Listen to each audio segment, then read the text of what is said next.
3 reasons kung bakit mahalagang magkaroon ng savings. Ang totoo, hindi lang ikaw ang may problema sa pag-save. Huwag kang mag-alala, ganon din ako. Minsan, ganito ang nangyayari. May sweldo ka ngayon, pero magbabayad ng bills, bibili ng kailangan sa bahay, may bigla ang gastos, tapos pagdating ng katapusan halos wala nang natira. At doon natin na-realize kung gaano kahalaga ang savings. Reason number 1, proteksyon sa emergency. Kapag nagkasakit ka, nasiraan ang sasakyan, o nawala ng source of income, hindi mo kailangan mangutang agad. Reason number 2, mas kaunting stress.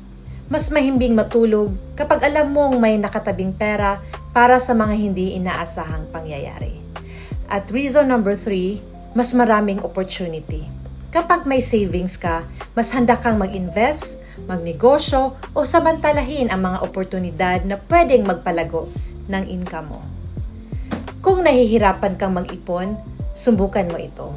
Number 1, unahin ang ipon bago ang gastos.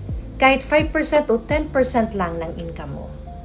Number 2, gumawa ng hiwalay na account para hindi mo madaling magalaw ang savings. At number 3, maghanap ng paraan para madagdagan ang income, hindi lang bawasan ang gastos.